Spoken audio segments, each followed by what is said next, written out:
Welcome to another product review. In today's video, I'm gonna cover one of the new sizzlits that is available for the Big Shot that appear in our Occasions mini catalog that runs from January 4th all the way to April 30th. The die that I'm gonna cover today is the paper doily, and this is a sizzlit die. These are great for cutting intricate shapes. That are usually very delicate, very detailed, and they can be used only with cardstock and designer series paper. So here I have a paper doily cut with the Attic Boutique DSP or designer series paper that I showed you in a previous video. As you can see, very beautiful design. If you measure it, let me get off camera a little bit. It's almost 4 1/4 by 4 1/4. So it's a beautiful shape that you can use either on a scrapbook page or in a card. Entire or parts of it. You can cut out this flower and leave the center. You can cut, fractions of it and use it as an accent. I'm working in a vintage project, so today I'm going to show you cutting the doily with a slightly different material, but it's not thicker than cardstock, so it will be a great addition for a vintage project that you might be working on.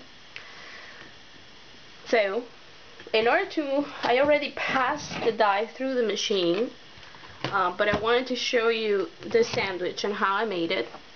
So basically you're gonna have your clear plate or your cutting plate, your material, the die, and another clear plate, and you're going to position your Big Shot multi-platform tab 1.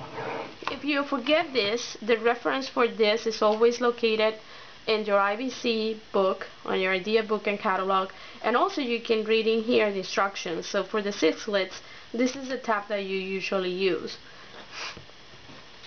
So because a coffee filter paper is really thin, I didn't have any problems passing that through my machine. But you don't want to try that with a sizzlet and a thicker material because you might jam the machine or damage your die.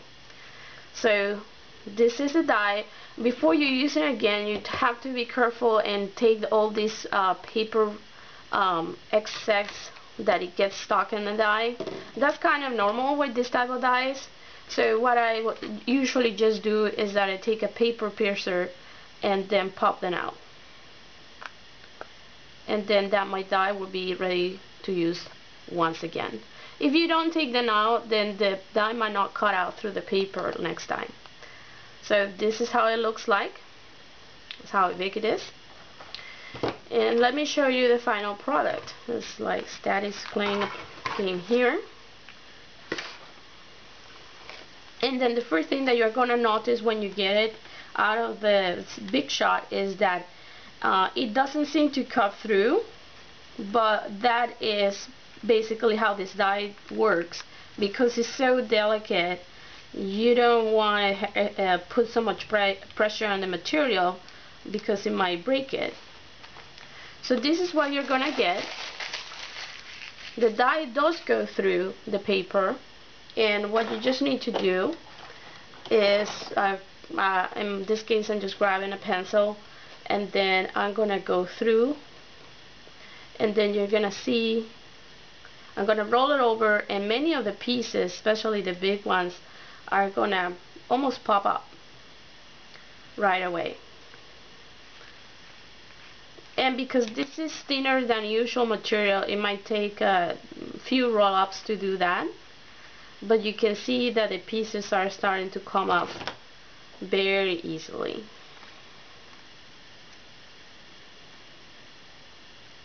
Okay.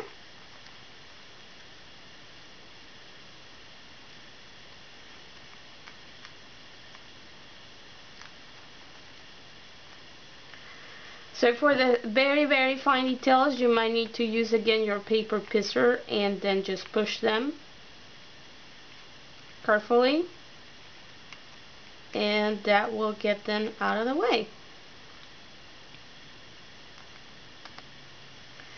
So I haven't finished my project yet, but I can wait to show it to you when it's done. I will publish it on my page. But this is how it works. I just wanted to show you. I'm really happy with this die. I love it. I love the detail. I think it's worth all the extra work punching things around, because you get such a beautiful shape after it. So this is my review on the Sizzlits die for the paper doily. If you have any questions, you can find me information on the bottom of the screen. And well, happy crafting. Bye.